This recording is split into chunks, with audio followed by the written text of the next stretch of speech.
Hi, friends. I'm Katie. And I'm Lauren, and welcome to Okay, But Did You Know? A podcast where we talk about the TV and media that we love with a friend who's never seen it before while Katie gets back in front of her microphone. I had to fix the sun. That's still in my eyes. I had to fix the sun. I'm leaving this in just because fuck it. I love when we our intros, as people are aware, our intros are heavily scripted. Like, of the whole podcast, the intro and the outro are both heavily scripted. But no matter what I do, the sun is there. I'm so sorry. But I love when we have these random moments where one of us just throws something in just for the hell of it. All right, well, today we're recapping and chatting about Bob's Burgers Season 9, Episode 21, P.T.A It Ain't So, and Episode 22, Yes Without My Zeke. Episode 21, P.T.A It Ain't So. Linda is off to a PTA meeting and hopes to impress the president, Joanne. She suggests surfing PTA, a party to raise funds for science kits.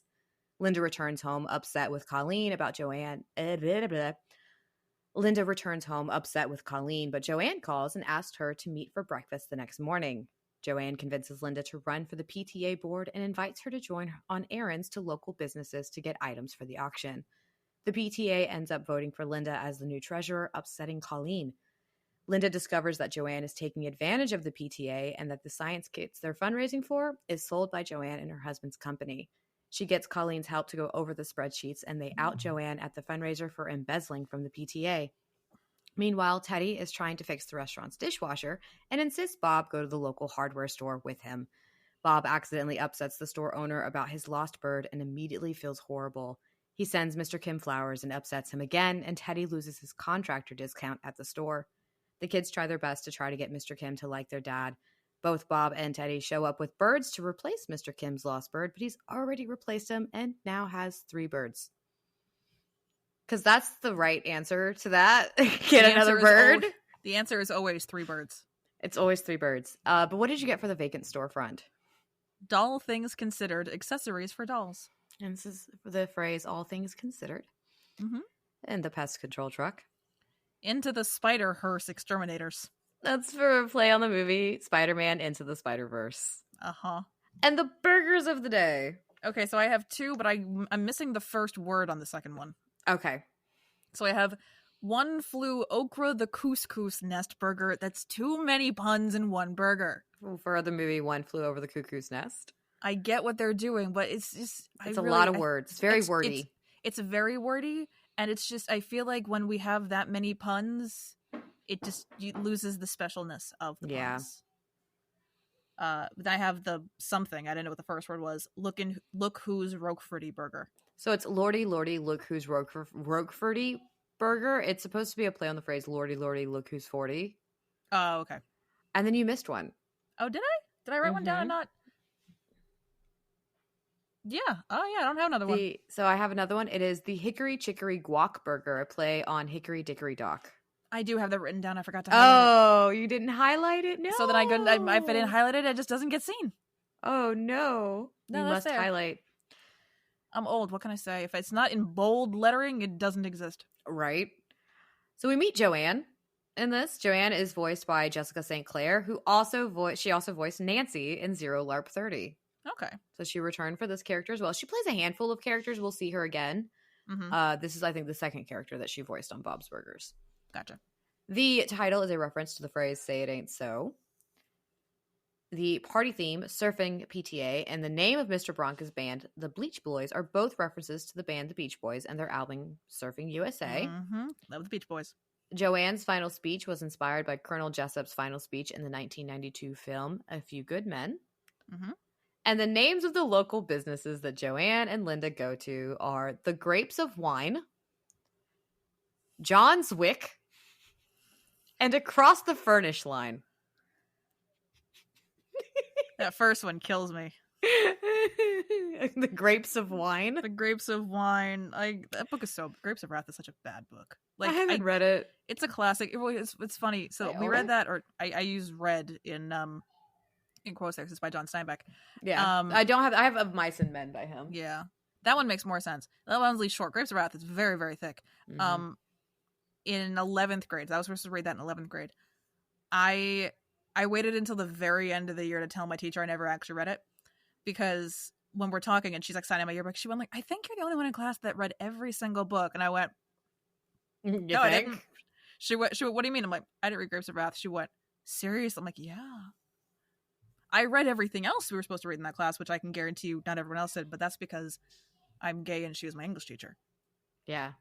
That's all the example we got here. There's your statement. That right there. It's I am the stereotype. This is fine. But yeah, I did not read Grapes of Wrath. I didn't have the patience for it. How many lines did you get? I have 5. Me too. Let's see how many match up. We'll find out. All right. It's almost like people are just flushing this stuff down the toilets. Hey, you know what? I got a spirit finger for you, Colleen. Okay, now that's just... I can't, sorry. Okay, that's not how we use spirit fingers. Sure, kids love hardware stores. Can we go to the laundromat too? I think I just broke an old man's heart. Is the old man you? No, another old man, Tina. I also have that one.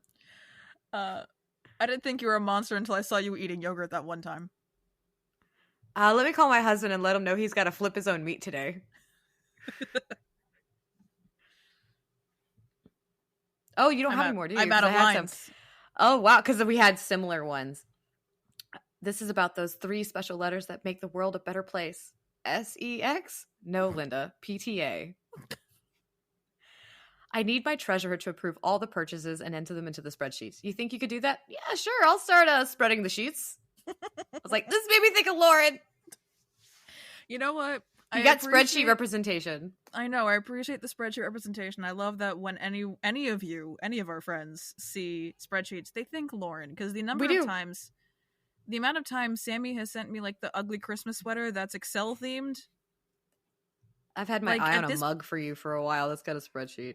Yeah. Well, at this point, I'm half tempted. If my office is doing an ugly Christmas sweater contest this year, I might get that one. You should. Frankly, because at least with the people that I work with, I can't say for the whole organization, but I really think that one would be appreciated by a good chunk of the people that work in my department. Just saying. I really love that, though. The fact that you have friends who appreciate you and your spreadsheets, but that you have your own little community.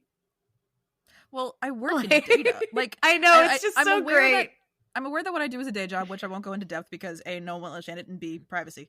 I still don't understand it, okay? Well, that's my point is, even if I were to describe what it is that I do, a very small subset of people would understand it at all, to the point where, like, some days are very technical, very spreadsheet heavy, very data heavy. Some days I'm quite literally just sending emails. There's really no in between. But, like, a lot of what we do is predicated on the use of Excel spreadsheets. That's just how data works in a lot of computers. Oh, yeah. So. But yeah, what did you think of the P.T.A?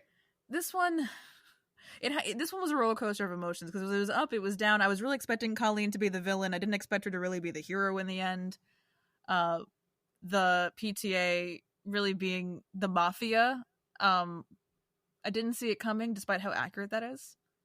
Yep. Because my mom, ironically, was the P.T.A treasurer when I was in elementary school.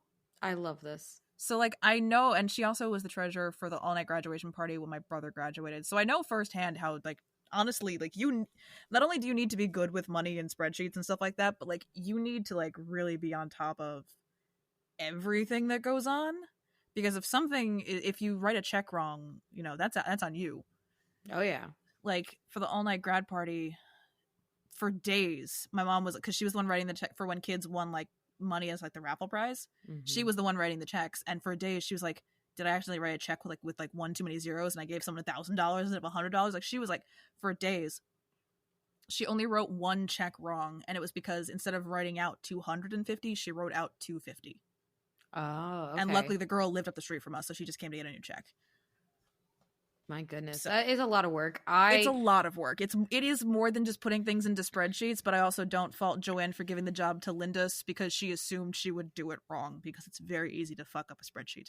So, like, having Colleen do it, who is an actual accountant, is a good idea. Well, yeah. So Colleen is the right person for the job. May not like her personality, but that doesn't mean she's not right for the job. Well, she's the right person for the job. Obviously, the wrong person for Joanne's purposes, because she needs someone that's not paying attention. Exactly. Because Colleen found like the discrepancies immediately. Like, if you know what you're looking for in any spreadsheet, there's so many ways to very quickly find faulty data. Like, even if you don't have like a keen eye for details, one bit of this is welcome to your Excel lesson. Like, if you've got something that you expect, like if you don't expect any duplicates, like you can very quickly do conditional formatting, and it will highlight anything where there's like a duplicate value or it's missing a value in a certain series. Like, if like say like you've got like information for every day in August, if you expect something for August 26th and it's not there, it will tell you. Okay. So See, I'm like, learning. I don't use spreadsheets. I use spreadsheets, not to the same extent that you do. I use spreadsheets. Well, I use them daily. I have to. I have no other way of doing my job. But I liked that aspect. I will say, as someone who has never been a part of the PTA, I will say that's not a bad thing. My child literally started getting homeschooled in fucking kindergarten. Like, very soon. I didn't have time.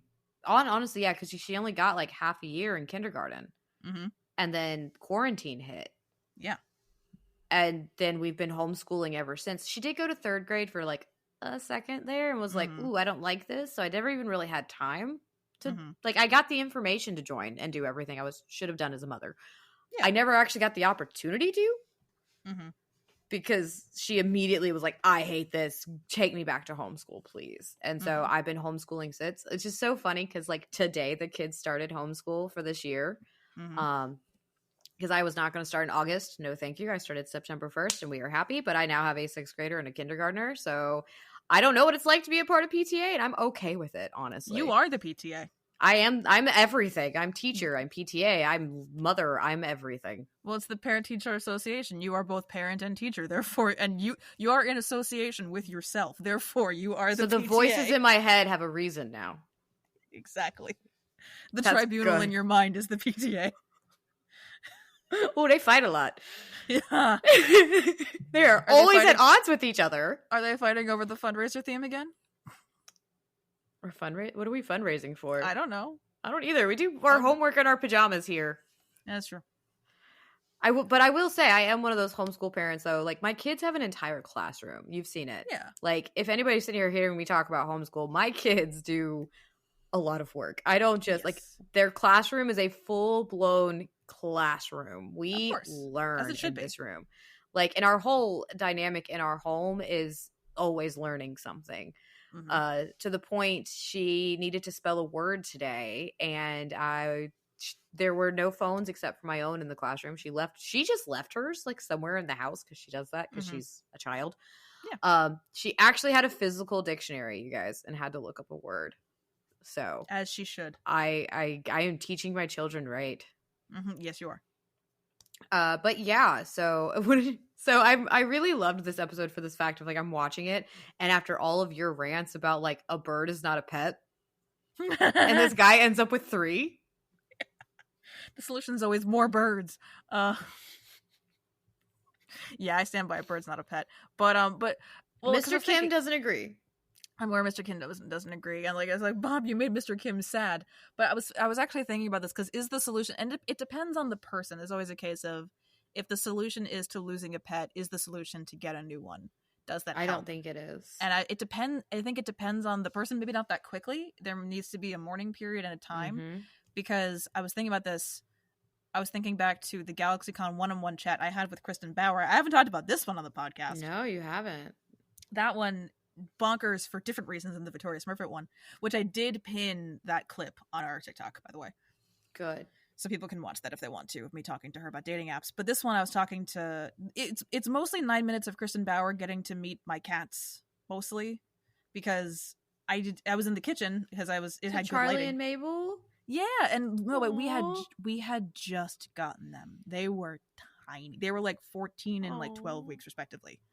And see, this is how close we are. I know the cats' names. Yeah. And so I was sitting in the kitchen waiting for like the panel to be over so I could get my turn, because like the chats were happening right after the panel, but I didn't buy a ticket to the panel. I just bought the ticket to the one-on-one chat. And I'm sitting in the kitchen. The cats are sitting in the cat tree by the window, Mabel gets up and wants to be held, and then the countdown starts of your time is starting in 5, 4, 3, 2, 1. So the video just opens with "Hi, Lauren and Kat." So it's very, very cute the way that it starts. So it is her, because she's such an animal lover. So it worked out. It gave us, and I always like to talk to actors about things that have little to do with what they actually are there to talk about. Like, I like talking about other things. Give them a break, you know? Like, I like to talk to them about the other things that are on their socials. And, like, animals are a big thing. And she had also... Like unicorn hunting. And unicorn hunting. Anyways. So Kristen, she had just gotten some puppies. So... Aww. Since I just got the cats, we were talking about that for a while. My main thing was asking her about how she went about introducing her puppies to her cats, because we were trying to get the cats to get used to my brother's dog. But we were talking about that because, like, we were talking like, sometimes, like, you know, when you lose a pet, you know, can't ever imagine like having that pain and getting another one. But then we both were kind of like, and sometimes the only thing you can do is get another. Yeah. And we both agreed that was usually after you grieve, you get more, because it's nice to have something like fluffy and cute and cuddly in your home. But that's not for everybody. Yeah, we lost our cat last December. And I am that person that I'm like, we are not immediately getting another animal. I need to mourn. We're going to wait. And no, we did. I think we waited about 6 months until my daughter got her hamster. Because I have the rule too. We cannot be outnumbered with the amount of people in the house by the amount of pets. Like, we have 4 people in our household. I'm okay with 4 pets. Yes, that is 2 dogs, a cat, and a hamster, which sounds like a lot. But in reality, it's really not that bad. No. I'm not adding a 5th one on. No. That's not happening. Mabel and Charlie, they came in. Our cat Ryder had passed away in June of 2020. We got them in August. It was a very quick turnaround, but sometimes when you see them, it just feels like they're meant to be yours. Sometimes you run into them and they are. I remember when I was little, we have a huge flea market out here that we would go to, and I just remember walking in at one point and someone had kittens for sale, which they're not supposed to do. No. So of course we're just like, we're not going near this. We don't know why someone's allowing this, and we went to leave. Only for when we came back, of course, we have to pass by the same spot to go to the car. And suddenly, of course, since they weren't allowed to sell them, they just had free. So my grandmother ended up with 2 kittens that she named Spanky and Darla. Aww. And no. All I remember is she took them home. She didn't tell my grandfather. Put him on his chair, and he was a night owl, so he woke up that afternoon, walks out, looks down, like walks to the kitchen down, like, because that's like the hallway goes into the living room, and then you go to the kitchen, and then turned back around and walked back and looked down and went, "What the hell?" Yeah, it'll happen that way. One of those cats, the boy, he lived until just a couple of years ago. Like, he just died. Like, that cat lived forever. It was crazy. But yeah, no, sometimes cats are just like, it's usually cats, I feel. It's always cat, because it's the cat distribution system. Hang on, I'm trying to, if I can play just the intro of the video with Kristen, I'm gonna see if I can get that. Because with my dogs, I adopted my oldest dog when she was only 6 weeks old. But that was a rescue situation because the mom had been found in a dumpster. Oh no. And then she gave birth to the puppies. And of course, someone I had gone to high school with, like, this is right after high school, put out, like, you know, because they were pit bull lab puppies. And I was like, I want one. So I went and got her. Here, I'm gonna I found the audio. I'll see if I'm just gonna play the audio of, like, the very beginning of this. I'm not gonna actually, you're not actually gonna listen, because we're just gonna, hopefully you can hear this in the microphone. Hi, Lauren and hi, Kristen. Hi. This wasn't planned. She just kind of woke up. You must have heard I was coming. Oh my gosh. Is she a kitten? She is. She's about 15 weeks. Her name is Mabel. Oh, Mabel. Oh, my Lord. Oh, my Lord. You know I'm a softie for those little buddies. I know, and her sister is still sleeping. So you got 2? We did. They weren't litter mates. They were 2 little foster sisters. They were in the same foster home together, and they just the shelter just wouldn't adopt them out separately. I'm so glad to hear that, because it's really a shame when they adopt out solo kittens. I think it's a crime. Like, just for reference, that woman plays Maleficent. I love it so much. But also how my voice has changed. But like when we got our cats, it really has. Like I was like, that's Lauren? What? That was also a little bit, I think that might have been a little bit of like customer service voice. I was about to say, it's the customer service voice. Because you've heard that one. That one definitely goes up a few pitches. Have you heard mine? I have. How scary is mine? A little. Just only a little like Stepford Wivey. You gotta be in my business. You kind of have to be, yeah. In the South, specifically. Like, the Southern accent when I have to go into customer service mode is a little scary. Because I go up a few octaves. This is my normal voice. I have a lower voice. I don't have a lower voice when I'm working, unless someone pisses me off. Well, the thing is, like, I feel like when you're talking to people, like, outside of the two of us going, like, hello, darling, it's not really going to work all that great. Honestly. Depends on the industry. But what did you think of this episode? Like, because it has a pretty good balance, I feel, between A and B. I thought it did. I thought it was a good balance. It was disjointed except for the fact that, like, they had the same catalyst moment of needing to go to the hardware store, and Linda's PTA moment was the same time. Yeah. So they made it a little disjointed, so it actually lost a plot point for that. But overall, I mean, honestly, the PTA being the mafia, perfectly entertaining, right? So like it was a good amount of chaos. Like score wise, I give it a 7 for plot and then 8s for character and personal. Like this gets a 23. That's not a bad score. And like the kids are just being kids. Yeah, they're just they're along for the ride. Kids do love PVC pipe. We really can't, it's like that. Why buy toys when the kid will play with the box? Exactly. Honesty. Like kids, cats, same mentality. True. And puppies. Like the amount of times that like we'll have toys for the dog, but like when my kid was a baby, would play with those instead. I'd be like, that's a dog toy. But then you look at a dog toy next to a baby toy and you go, oh, it's the same thing, because it's the same thing. You don't want, like, similarly, you don't want the dog or the baby to like eat the marble eyes. They're the same. They're the same. I gave 7s across the board because like it is a little disjointed, but it's not like an unenjoyable disjointed. But like also just it's not what I was like wanting more out of it, I think, because then like I think we go hardware store and then suddenly bird all of a sudden, and it was a weird pivot. So it's a 21 for me. We get like enough of, I feel like there's enough of the story. This is like a good amount of chaos for the episode that we have, and I think maybe with my experience of seeing how PTA is run, someone misusing it for the mafia, like, or as the mafia, like this makes perfect sense to me. Yeah. Now we have episode 22, Yes Without My Zeke. This is our finale of season 9. A cruise ship is docking nearby and the kids decide to meet up, but then Zeke gets detention. Tina deals with her jealousy of Zeke and Jimmy Jr.'s friendship as they find out if Zeke doesn't fix his behavior, he'll be sent away to a different school. Only Zeke already misbehaved in detention by putting every bad word he can together on the classroom ceiling.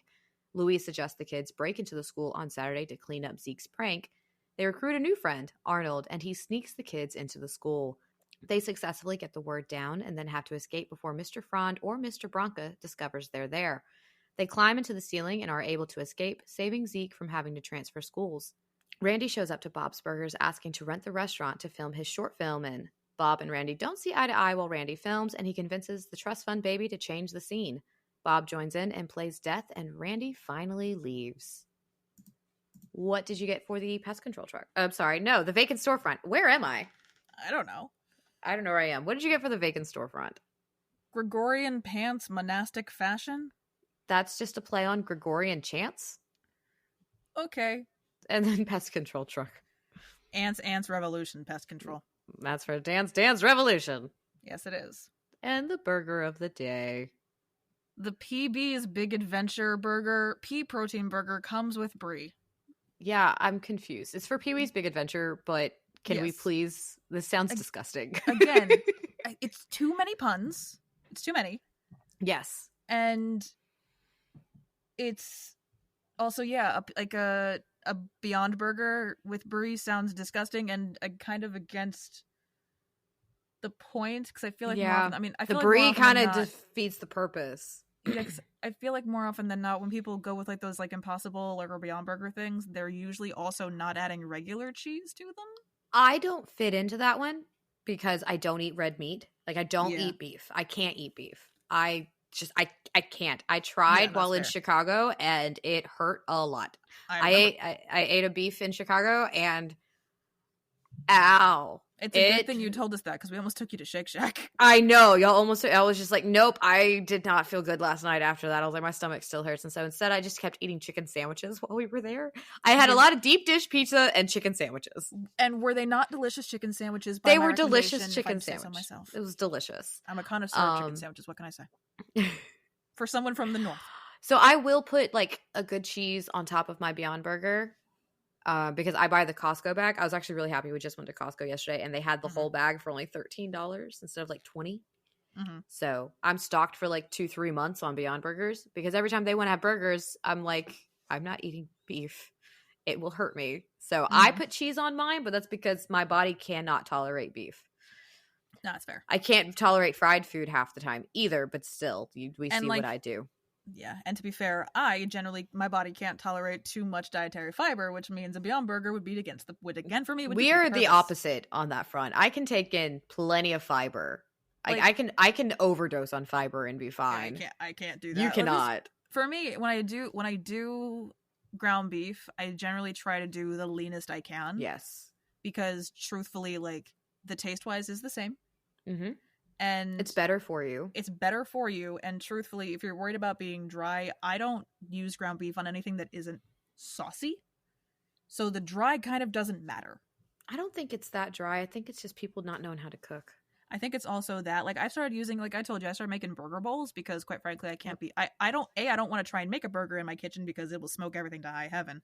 So there's no point in doing that just to get like a nice, like, for the heat to be high enough to get a good sear on that. It's just not going to be good for my kitchen. But like, see, we have the Blackstone out back, so yeah, I don't have that. So like, there's a vent fan, but it's not really venting anywhere, so it's like not really that great. But it's like you just do like the ground beef. I put that over like some like baked potato or like some potato of some kind. I usually just put it in the microwave or something. Lettuce, onion, pickles. I made a really good burger sauce recently. Some cheese. It's the same stuff, just not in a sandwich, which is fine. And you can even put that in a tortilla, and then you have a burger bowl wrap thing. See, I want to try that, but I need to use like turkey meat. Yeah, it works fine with any ground meat. So, did you pick up on who plays Arnold? I did not. So that is Damon Wayans Jr. Oh, okay. Who is, of course, the child of Damon Wayans, who we know his dad more so from like My Wife and Kids. Yeah. Because you have the Wayans brothers, like his children, because his other brother, what's his brother's name? I have no idea. I forget it, but he's in the Scary movies. Gotcha. It's hilarious. But they now have a show together. Damon Wayans and his father, who he's named after. Yes. They now play in the show Papa's House. I have not watched it yet, but like I feel like I want to actually watch it because I grew up on My Wife and Kids. I loved that show because it was free to watch. If you had an antenna, you could watch it. We didn't have cable a lot in my childhood, so it was a lot of like sitcom television like that and PBS. Like that was my bread and butter growing up. Yeah. So I could watch all the Cyber Chase I wanted, but we also watched My Wife. I love Cyber Chase.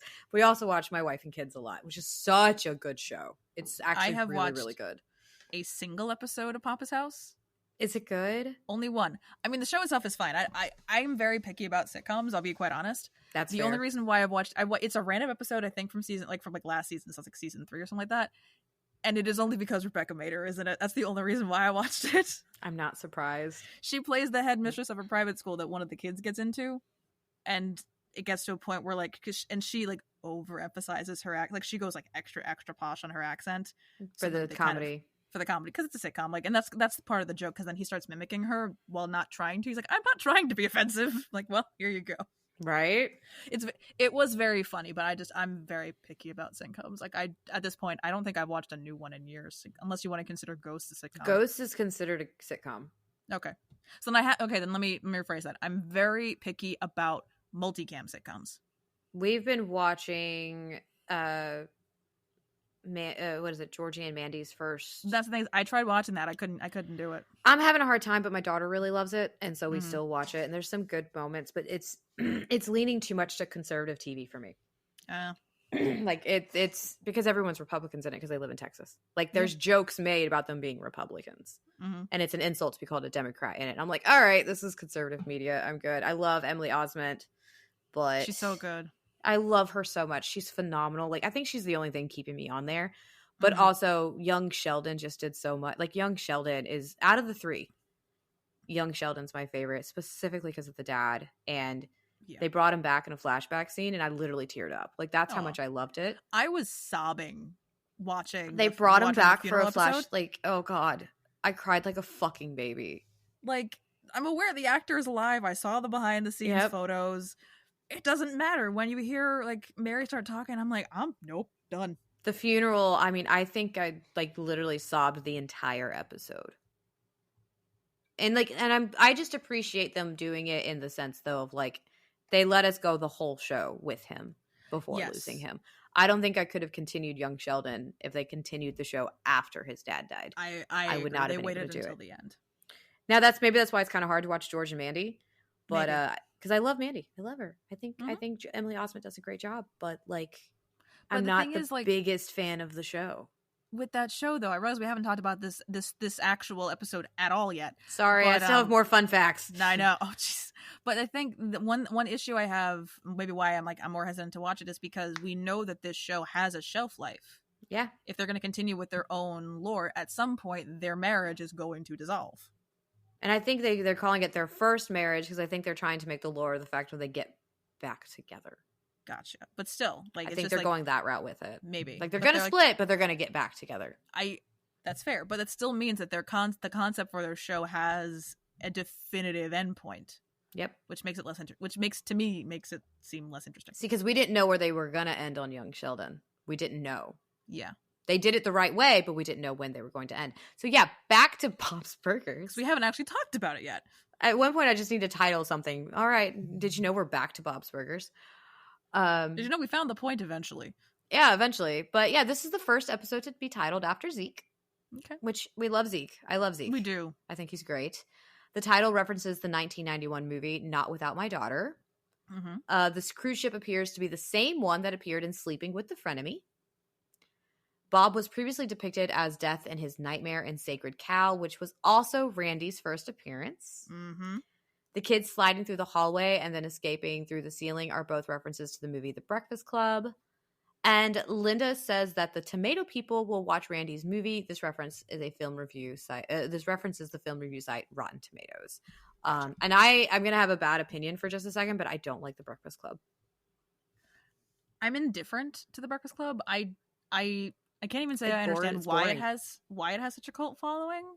I've seen it a couple of times. I don't mind it. Like, it's one of those things of, like, if I was home and my mom was watching it, I would, stand and watch it for a few minutes and then walk away. It's not my favorite of, like, the 80s movies. Like, when Back to the Future exists, why do we need The Breakfast Club? Like, it's just more entertaining. I'm not a huge fan of 80s movies. I think it's my problem. As I'm about to go into, like, a deep dive to a lot of old horror movies because I love horror, but I wasn't allowed to watch it all that much growing up, even though I still got to watch the things that I did, which is ironic. So I am actually about to go through, like, Wes Craven's backlog. Fair. I'm very excited to do it, though, because after just reading the book I did, I'm like, know more about Wes Craven now. So I'm getting more into things like that. Yeah. And that's still movies from, like, the 70s and 80s, but that goes into, like, 80s slashers. So I'm kind of excited. I like movies that either reference to or kind of satirize the tropes from 80s movies. Like, Easy A is one of my favorite movies. I love Easy A. And that one, obviously, the whole premise of it is, I mean, it's a retelling of the Scarlet Letter, but it's predicated and I hate the Scarlet Letter. It's same, but it's predicated on you at least understanding all those 80s movies references. But it's so good, and there's just something real special about Stanley Tucci in that role. He's so good. He's so good. But then, like, every time I go so long without watching it, and then I'll jump back in to watch it, and I'm just like, Joe Goldberg, what are you doing here? Like, I always forget it's him. I always forget. But it's just the comedy is top tier in that because the writers wrote so well, but then they cast it correctly because Stanley Tucci can do fucking anything.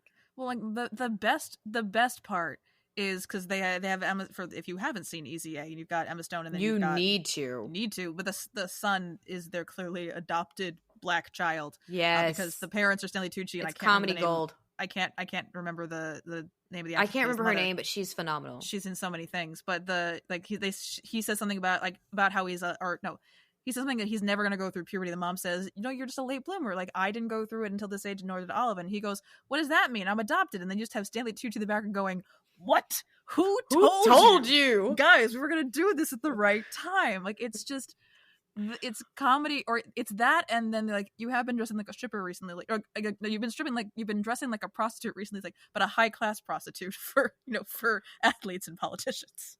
Like, it's so good. Like, it's great. It's like the relationship I hope I have with my children one day. Right? It's like it's that relationship that we want with our kids, and it's just they gave the parents. They're not in a whole lot of the movie, but what they're in is so memorable because it just shows the dynamic, but also just you get to see comedy gold out of these people. So we're going to do our lines real quick and talk about Bob's Burgers for at least 5 minutes. I promise. At least 5 minutes. At least 5 minutes. I have 7 lines. I have 6. All right. I am my own I can't even say it. Cinematographer? Thank you. I couldn't say it. I got cinnamon out, but not you did. Photographer. I appreciate the cinematographer aspect. Well, so I have the line before that of I have the one after. I have the letting guy will be there, the cinematographer will be over there, and I am my own cinematographer. I got that one. Mm-hmm. There you go. Just took a minute. It's like when I went on that rant with ornithological, and now I can never unsay it. That kid who wears a karate outfit to school sometimes, or what I think is a karate outfit. I don't really get fashion. It's a long drop. Ah! What's the big news, Louise? That we love you guys in spite of everything. My main man is bright. I mean, not book smart, but broom smart. Ooh, behind the scenes movie drama? I bet this was what it was like on the set of E.T. Spielberg and E.T. just going at it. And they're the worst ones. Even I'm offended by that one. Is it a corporate ladder? Because I'm going to climb that son of a bitch. I do have that one. I have one more. He already waxed off. We don't want him to wax on. I have 2 more. If I gave you your money back, Randy, would you just leave right now? Like, I am Bob in that moment. Like, right? if I give you your money back, will you get the fuck out of here? And the answer was no. And then ladders are great. They're like skinny stairs. I really enjoy this episode for so many reasons. For me, I think this episode is going to be more enjoyable to talk about than anything else. I think this episode had just a little too much Jimmy Jr. for me. Jimmy Jr. and Zeke's bromance is understandable, but also very annoying. Like, I get why Tina is so frustrated. I would be just frustrated for the sense of, like, these two are so annoying, but of course she's jealous because the attention is on Zeke instead of herself. I wasn't even annoyed by, like, Tina's wanting to get in between. I was annoyed by, for some, like, out of nowhere, Jimmy Jr.'s inability to be separated from Zeke got amped up 75 million degrees. Yeah. Because they're not usually like that. They're together all the time. So I guess, I don't know if we're seeing like a progression in their friendship or something, which is weird, but would still make sense. Because I misinterpreted Jimmy Jr. not wanting to go play Sunburn Bingo, which A+ activity. Do recommend. Oh, yeah. I misinterpreted him only going because he didn't want Zeke alone with Tina, not because he was just going because Zeke was going to go and he wanted to spend time with Zeke. I misinterpreted that at first, and then as the episode kept going, I went, oh, no, it's because randomly he's massively codependent out of nowhere. Which is interesting because we just like had the whole thing where he was like all upset for not having a twin, and Zeke's like, "I'll be your twin," and he's like, "It's not the same." Like it feels like this animated teenage boy's emotions are all over the place randomly. I mean, I would assume they would be. I mean, that's just are teenage boys consistent, Lauren? I'm just saying, this is an animated show. I would like consistency within your own season. Thank you very much. Just within the season, at least. Maybe he can go a little bromancy in the next one, you know? Exactly. If you make it a consistent It's literally the end of the season. I don't care. As long as you make it a consistent bit throughout the season, then I'm happy. What did you think of Randy coming back? Randy, it always depends on the concept. Actually, I didn't write down I really don't have that many notes this time. Like comparatively to like I at least find things to talk about. This time I was just kind of like watching, going like, what am I watching for most of the point? I do agree with Randy. You do need complete silence. We are aware of how silence and noise floors and all that work when it comes to production. Especially from my end. I say as I have a fan going, but as we established, you can't hear it, so it's fine. I'm trying to figure out how many times the kid is like knocked on the door during this episode alone. So if y'all hear it, like I can't always edit it out. Just know I try my best. Well, it's like with it's harder than you think. It is. That's why I always say, like, why I don't have the extra curtain wall up when we record, because it wouldn't make sense to have. I mean, not that the curtain wall does a whole lot for soundproofing, but it makes it sound significantly different. I care, not that I don't care about how our podcast sounds. I care significantly more about how audiobooks sound, because that's entirely on me if it sounds bad. Exactly. Like, see, this is our hobby. Yeah, and this is like, people will listen to any quality of podcast. I've now learned that, because there's some podcasts that are popular that sound terrible. At least to my standards. I might be picky. I like to have good audio quality and not too much background noise and not much echo. If I can get without the echo, I'm happy. And like, I have a hard time listening to podcasts that do interviews a lot, because 90% of the time the interviewee doesn't have, like, it's like you've got someone, it's that for me the issue is the discrepancy. If you've got okay audio on both sides, that's fine. But when you've got someone who's like in a professional studio that's sound treated, and like, you know, they got this great microphone, on Zoom with someone who's recording from their phone, I can't do it. It's how did we get here? I don't know, but I don't even know how we did this. Sound, yes, sound, because of Randy, which is why, like, I don't have the curtain wall up, mainly just because that way our things at least sound some more similar. Sorry, and that's not your fault, because honestly, this way I don't overheat. I've been in this booth. I would prefer you not overheat. Today. I've been in this booth for 5 hours today. Please don't overheat. I need you. I'm fine. Well, that's this podcast wouldn't work without you. This is accurate. I'm 100% aware of this. This is not even a case to be humble. I'm well aware this podcast organizationally would crumble if I didn't maintain those spreadsheets. Honestly, I don't know what the fuck I'm doing. Yeah, I'm just the pretty face. Yeah, but with Randy, with his yes, you are here. Just yeah. Okay, moving on. Moving on. We've spent such little of this time actually talking about Bob's Burgers. I'm so sorry. We're about to really talk about some Bob's Burgers, though, so it's okay. No, we are. But with Randy, with his short film, I agree with Bob. If the reveal is going to be death, it has to be, you know, you have to have at least one shot with both characters in the thing. But you know what? I liked the B plot because what it served to do story wise was it just removed the obstacle the kids needed. Yep. Because it then let the conflict of their thing stand on its own, and not in addition to that be, but what if mom and dad figure this out? Exactly. And like they're distracted, they're fine, the kids can do what they got to do. Exactly. But then you also have like just Randy and Bob's back and forth is really funny. Like I do love their dynamic, because like he can't stand Randy, but then like they'll start going at it with each other and actually come up with something good, or they have to work together. It's the second time they have to work together again, because Bob is right and Randy listens, which good on Randy for actually listening. Yep. And that's just like the dynamic that they have, and it's really, and then you just have Linda being Linda, which is always a good time. She's just a supportive wife. I love her. She's our supportive wife. I want a Linda. Can I have a Linda? Am I not your Linda? You do break out into song quite often. You are my Linda. I am I was gonna say, like, I think I'm a little offended. But you right don't now. live here. I'm aware I don't live there. You don't live here either. I'm fine. But I did enjoy this episode. The cranberry sauce for having mashed potatoes. That's just, that immediately came into my brain. What did you rate this one? So I personally found this episode kind of boring. Which I feel bad having you say before that you love this episode. I gave it 6s across the board. This got an 18.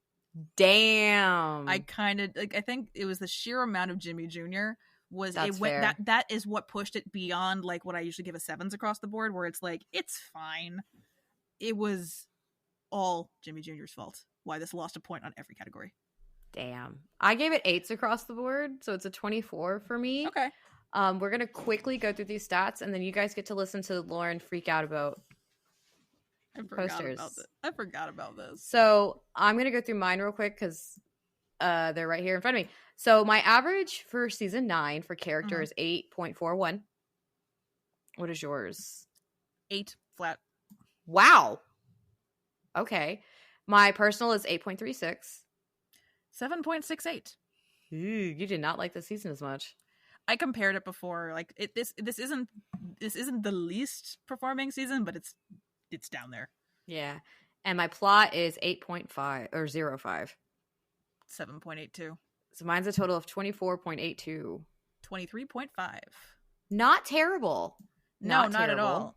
But I'm now looking at the scores.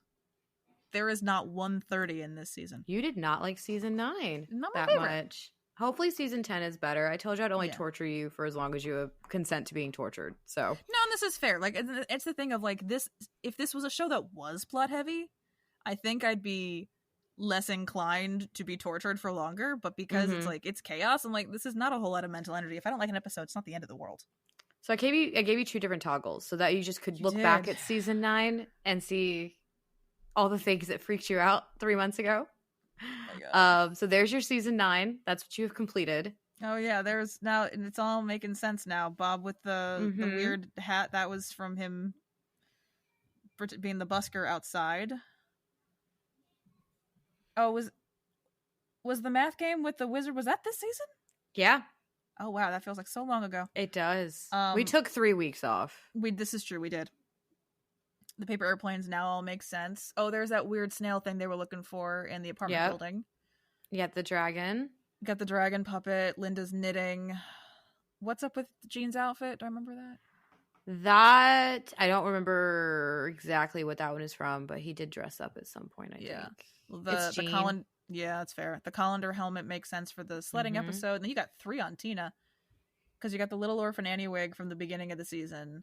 The goose she falls in love with. And what was... I know. And what was the name of the plank thing? Oh, I don't remember the name of them. It was... What was that thing called? Oh my god, how do I not remember what they're called? What episode was that?